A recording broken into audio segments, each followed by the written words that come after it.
Your house is heated wrong. The ceiling is the warmest spot. The floor is the coldest. The air is dust dry. That is not a feature. That is a design choice. The Romans solved every part of this problem 2,000 years ago, and we forgot how they did it.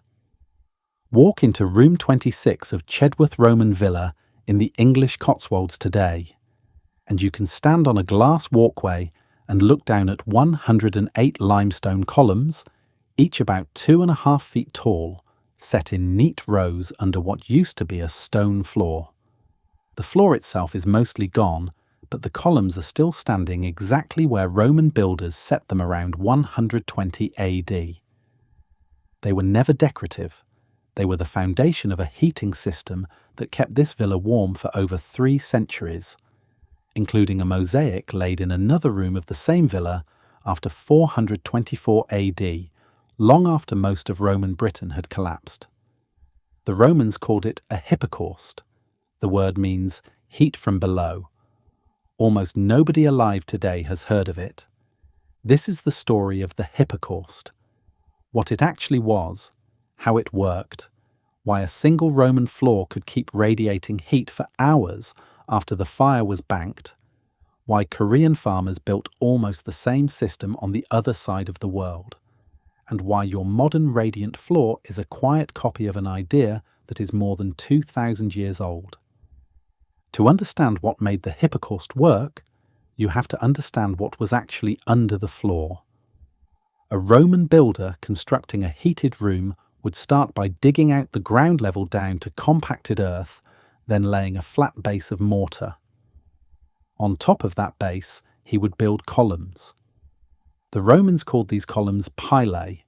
Each pilae was either a stack of square clay tiles cemented together or a single carved stone pillar. At Chedworth they used limestone, set in a tight grid pattern, usually about 1.5 feet apart. The columns ranged from 20 inches to 2.5 feet tall, depending on what the room was for. Bath complexes used taller columns to move more hot gas. Domestic rooms used shorter ones. On top of those columns, the builder laid massive square clay tiles called bipedales, each one about 2 feet square, bridging from column to column like a ceiling. On top of the bipedals, he poured a thick layer of opus signinum, a Roman concrete made from lime, sand, and crushed terracotta, between 3 and 6 inches thick. It's set into a waterproof slab. And on top of that slab, he laid the visible floor, mosaic tiles, polished marble, or cut stone in geometric patterns. The whole sandwich was called the suspensura, the hanging floor. The structure now had a hollow cavity underneath, about 2 feet tall, supported by a forest of columns. That cavity was the heart of the system. Air could move through it freely. Along the walls, hidden inside the masonry, the Romans built a second network, hollow rectangular clay flue tiles called tubuli, about 4 to 5 inches wide, stacked in vertical chains from the floor cavity all the way up to the roof. Heat that entered the cavity at one end did not just sit there. It travelled. It flowed across the underside of the floor, climbed up the walls inside those tubuli, and exited through small chimney vents in the eaves. From the outside you could not see any of this. From the inside you could not see any of it. There was just warm stone underfoot and warm stone at your shoulders. The room itself was the radiator. The heat came from a small stone furnace called the praefurnium, built into the perimeter of the building, usually outside the heated room and often slightly below ground level. A slave kept a continuous fire burning inside it. The fuel was not split logs. It was thin coppice wood, branches under 3 inches across and about 2 feet long. We know this because in 2012, an archaeological team analysed charcoal from the praefurnium of a late Roman villa at Faragola in southern Italy and published the results in the journal Saguntum. The dominant burn residues were leguminous coppice, deciduous oak, and sweet chestnut, small, fast-burning hardwood from managed woodlands. Roman engineers chose small wood deliberately. Logs burned too slowly. They could not generate enough hot gas fast enough to push it through the underfloor cavity. The fire produced two things at once: heat and smoke. Both went into the cavity together. Hot flue gas, somewhere between 400 and 800 degrees Fahrenheit, rolled across the entire underside of the floor, brushed past every column, and ran along every wall, transferring heat by direct contact into the suspensura above. Then it climbed up through the tubuli inside the walls and exited through the roof. The cavity was not a sealed oven. It was a one-way river of hot gas constantly being replaced. The floor itself acted like a battery. Concrete has a specific heat capacity around 880 joules per kilogram per Kelvin. That means it absorbs and stores enormous amounts of heat slowly. A slab of opus sagninum 6 inches thick, soaked with hours of hot gas underneath, became a thermal reservoir. Once that slab reached its operating temperature, researchers at the University of Innsbruck calculated this at about 95 degrees Fahrenheit for a typical Roman domestic room. It started radiating long-wave infrared heat upward into the room. This is where the system stops looking like a furnace and starts looking like the sun. Long-wave infrared does not warm the air. It warms whatever solid surfaces it touches, including human skin. The American Society of Heating, Refrigerating, and Air Conditioning Engineers, ASHRAE, defines this in their standard for thermal comfort. A person feels warm based on what they call mean radiant temperature, which is essentially the average warmth of every surface around them. If the floor is warm and the walls are warm, you can be comfortable at an air temperature several degrees colder than a forced air-heated room would require. Your body is exchanging heat with the surfaces, not with the air. A 2020 study published in the journal Energies tested this directly on a modern electric version of the same principle. The floor surface in their test rose by about 13 degrees Fahrenheit, 7 degrees Celsius. The air in the room rose by only 7 degrees Fahrenheit, 4 degrees Celsius. Occupants reported full comfort. The Romans achieved the same effect with a stone floor and a wood fire. They had no name for mean radiant temperature, but they had found it, and once that slab was charged, it kept radiating long after the slave stopped feeding the fire. The Hypocaust was not just a feature of public bathhouses. The Romans built it into private homes, into dining rooms, bedrooms, and reception halls of country villas across the empire. Chedworth in Gloucestershire is the cleanest surviving example. Built in phases starting around 120 AD, the villa had at least 12 rooms heated by Hypocaust by the time it reached its peak in the late 4th century. The dining room, what the Romans called the triclinium, measured 29 feet by 19 feet and was heated through the same system as the adjoining bath suite. The villa was discovered by accident in 1864 when a gamekeeper noticed mosaic fragments turning up in the soil. It was excavated between 1865 and 1867, and the National Trust took it over in 1924. Today there is a glass conservation building over the site, with walkways that let visitors stand directly above the surviving pile stacks of room 26. The other surviving site worth knowing is Wroxeter Roman City in Shropshire, where the largest freestanding piece of Roman wall in England still rises about 23 feet tall. At its base you can see the exposed brick pile of the bath complex's hot room. And then there is Aquae Sulis, modern bath, which contains some of the most heavily visited surviving Hypocausts in the world. The pile at Bath raised the bath floors about 2 feet, and the water from the hot springs that fed the caldarium emerged at around 115 degrees Fahrenheit. The technology spread fast. A 1985 paper by archaeologist E. W. Black, published in the Oxford Journal of Archaeology, traced Hypocausts in Romano-British domestic rooms from the late 1st century AD through the later 3rd century, and the technology stayed in use across Britain well into the early 5th century. That is roughly 400 years of continuous use in one cold, damp province alone. The mosaic in Chedworth's Room 28 was laid sometime after 424 AD, that is, after the Roman administration had effectively withdrawn from Britain. Someone living in that villa was still maintaining a heated stone floor while Rome itself was falling apart.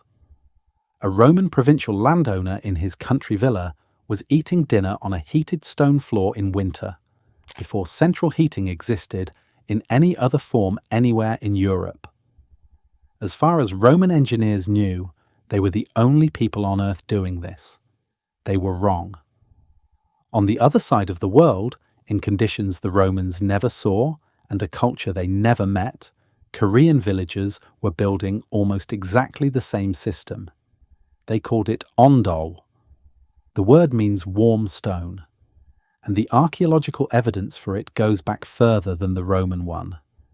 The earliest confirmed ondol-style heating has been excavated at Ungi in what is now North Korea, dating to roughly 1000 BC, nearly 1,000 years before Sergius Orata supposedly demonstrated his hot floors at the Bay of Naples. There are even older Neolithic precursors, simple flue trenches running along sleeping platforms with charcoal residue dating back as far as 5000 BC. By the 4th century AD, while Romans were laying mosaics at Chedworth, a Korean tomb mural at Anak, known to historians as Anak Tomb No. 3 and dated firmly to 357 AD, depicts a fully developed ondol system in operation, with a kitchen woman feeding the firebox. The mechanics were almost the same as the Hypocaust. A firebox built into the outside wall, called the agungi, burned wood or charcoal. Hot flue gas was channeled under a stone and clay floor through a network of low passages. The floor radiated heat into the room above. Smoke exited through a chimney at the far end, but there were two important differences from the Roman version. First, ondol channels were narrow and winding, forcing the gas to follow defined paths instead of moving freely through an open cavity. That meant longer dwell time and better heat transfer. Second, the firebox was traditionally also the kitchen. Korean families cooked their meals on top of the very fire that heated their floor. Nothing was wasted. There is no scholarly evidence that the two civilizations ever traded the idea. The geography is wrong, the timeline is wrong, and the operating details are different in ways no copyist would have introduced.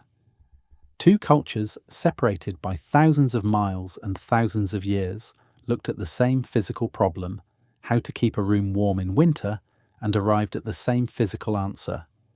Heat the floor, not the air. The ondol survived where the Hypocaust did not. It is still in over 90% of South Korean homes today, in a modernized form that uses hot water running through pipes instead of flue gas. The principle never changed, just the fuel. The same physics now drives modern radiant floor heating across the Western world. The pipes, today, usually cross-linked polyethylene tubing called PEX, sit inside a concrete slab 4 to 6 inches thick, heated by a gas boiler, an electric coil, or a heat pump. The slab is the thermal mass. The water just delivers the heat to it.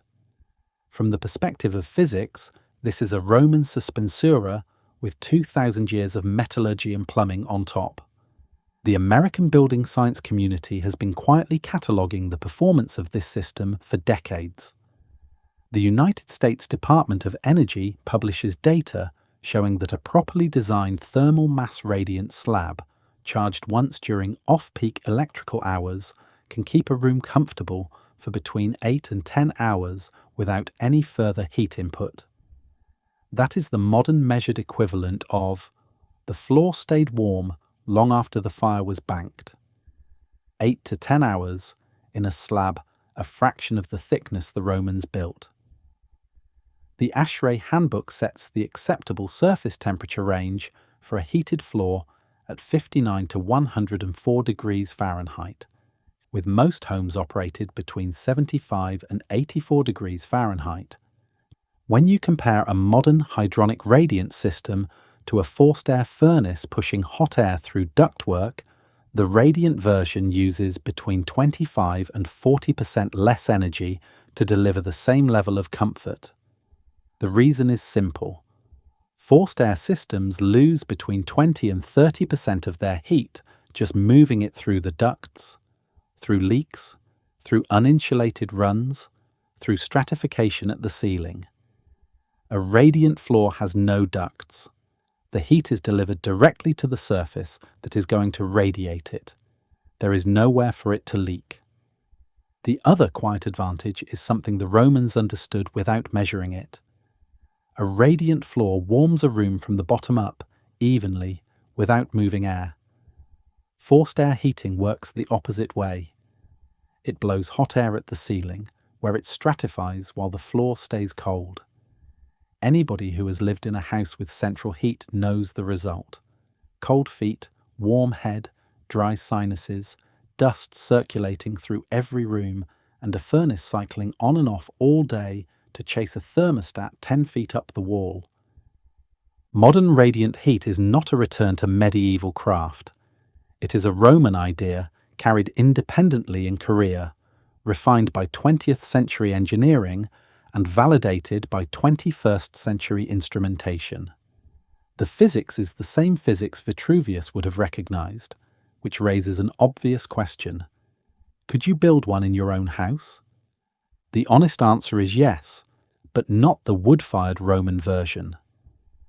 Building a true wood-fired hypocaust under your living room is technically straightforward. Brick pili, a concrete slab, an outside firebox, tubuli in the walls. The materials are still cheap, but two things will stop you. The first is fuel cost. The University of Innsbruck calculation for a single 490 square foot room, about 45 square metres, came out to roughly £12,000 of seasoned hardwood per winter, about 5.5 metric tonnes. At current US firewood prices, that is somewhere between $1,000 and $1,200 in fuel alone, plus continuous labour to feed the fire. The second is carbon monoxide. An open cavity hypocaust circulates raw flue gas under the room you are sitting in. Any crack in the slab, and Roman concrete cracked all the time, would leak carbon monoxide directly into your living space. The Korean coal briquette ondols of the 1960s killed thousands of people the same way. No modern building code in the United States or Europe permits an unlisted wood-burning system vented through the structure of an occupied building. There is a reason for that. The practical answer is hydronic radiant. PEX tubing in a 4-inch concrete slab, fed by whatever heat source you prefer. A gas boiler, a heat pump, even a wood-burning outdoor furnace if you want the fire and stone aesthetic without the carbon monoxide risk. The thermal mass is identical. The radiation physics is identical. The comfort is identical. You just put the combustion outside the building or skip combustion altogether. The Romans would have done this if they had pumps and copper pipe. The hypocaust is a strange technology to lose. It worked. It outperformed everything that came after it on every measure that matters for indoor comfort. It used a fuel that grew back on its own. And it built the heating system into the floor of the building instead of bolting noisy machinery onto the side of it. Walking into a Roman villa in winter and feeling warm stone under your feet was not magic. It was a stack of small physical decisions made by people who had no theory of mean radiant temperature, no specific heat tables, no peer-reviewed studies, and no electricity. They had observation. They had a furnace, a forest, and a floor. They worked with the physics that was already there instead of fighting it. If you found this video valuable, hit subscribe. We are digging up the kind of forgotten engineering that mattered for hundreds of years and quietly disappeared from the textbooks. New videos every week. Drop a comment and tell me, would you build a heated stone floor in your own house if you could? And if you have ever spent a winter in a Korean home with traditional ondol heat, I want to hear what it actually felt like. The Roman in his villa was not primitive. He was warm.